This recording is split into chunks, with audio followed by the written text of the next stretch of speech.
Olympics here, when you look at all of the huge multinationals that are using the Olympics to brand themselves, to rebrand themselves, particularly at a time of austerity and cuts on public services, how you see the fight against economic justice being related to the fight against human rights? Well, first of all, man, you have to remember that the Olympic Games platform is human rights, okay? Based on humanity. Without humanity, man, there is no Olympics. It's not like you got robots out there running. There's human beings out there. For every facet that human beings are running, participate in the Olympic Games. But you look at the corporate world.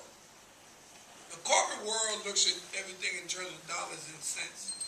But then you sit back, let's go outside the corporate world and realize that those individuals that was involved in the Olympic movement, I'm going to ask everybody in this audience one question relative to that. Why do they have the Olympics every 4 years? Can anybody tell me? Well, I'll tell you. They have the Olympics every 4 years because it takes that long to count the money.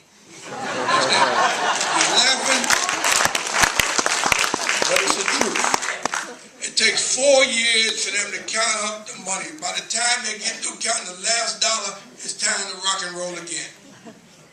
Now, what happened was some guy got the idea and said, hey man, what we need to do in terms of us not having to spend this money that we get every 4 years, let's circumvent the corporate world. Let's bring in AT&T and let him sponsor the torch run. Let's bring in, Xerox. Let's bring in BP. All they want to do is gain more money. The economic base has always been there in terms of them sucking you dry like that sponge. But the difference is, when you had enough, universally, then you're going to step up.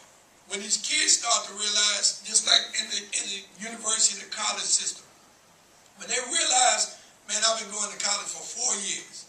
How much is my scholarship worth? $140,000? Well, within $140,000 for 4 years, if I'm a superstar athlete, how many jerseys have they sold with my name on the back the first year? You think they wouldn't sell $140,000 worth of jerseys the first year? If I'm a superstar athlete and they were selling TV time, NBC, ABC, or whatever this network here in England is, they say, well, they had 3 TV games a year. And now here all of a sudden, I'm here and I'm the superstar. Now they got 18 games a year at $3 million a game. There's a lot of money being drawn into this sponge, and the young individuals out there, they use it. And if you sit back and think about it, a large percentage of these young individuals that represent the various countries at the Olympic Games, a lot of them are below the poverty level. But they don't think about the economics of the games. All they think about is the carrot that they've been raised to believe. The only way they're going to become aware, as I told that young man that was sitting there earlier, is based on the volume in terms of people stepping up. And when you talk loud enough, whether they want to hear it or not, it's just like their radio. They're going to start tuning in and start saying, they got a good point. They've been raping us. They've been robbing us. They've been abusing us. They've been taking our communities.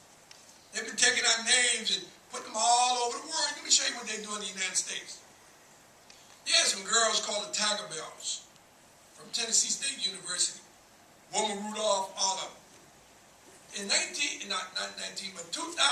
they had the Olympic Games in Australia.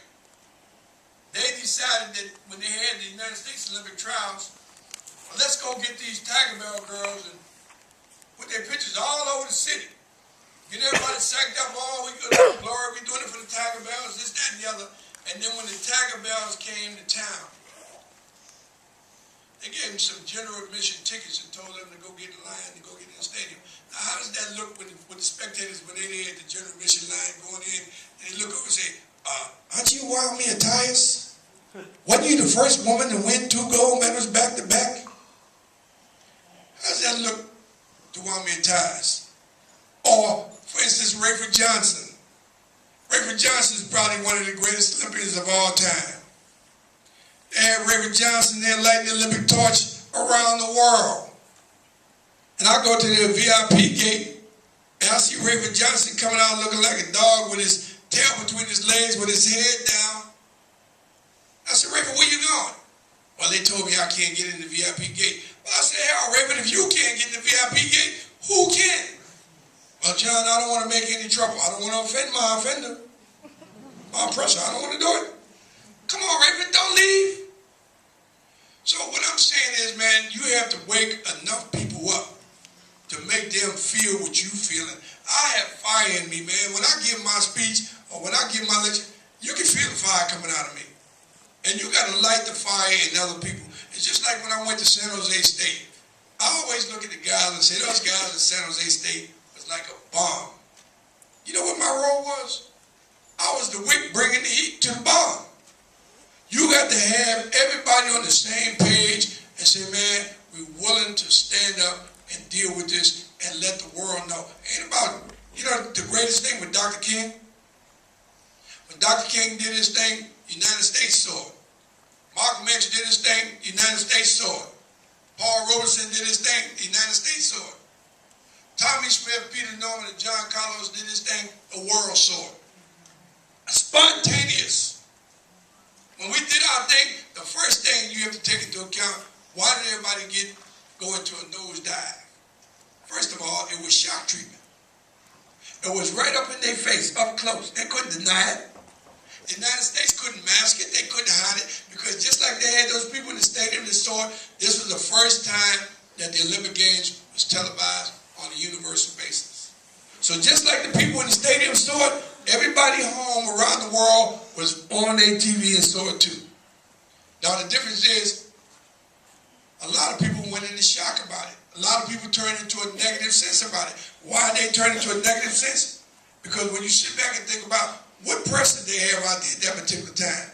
All they had was the right-wing media, whether it was radio, definitely print. And what did the right-wing media do? They changed it and said this wasn't a humanitarian act. This was a political act. This was an act of black defiance. God, I said, God took that mushroom and grew that mushroom and spread it out to the rest of the world and said, now this thing relates to every ethnic group on the planet, because every ethnic group on the planet had to deal with tyranny, had to deal with racism, had to deal with oppression. And that's what we was talking about. So, man, what you're saying is absolutely right. But you got to be the one to pull the sheet off them like I did. And let all of the followers that you see out there see the same things you see. And let them get that fire burning in them and say, enough is enough, and we stand against this.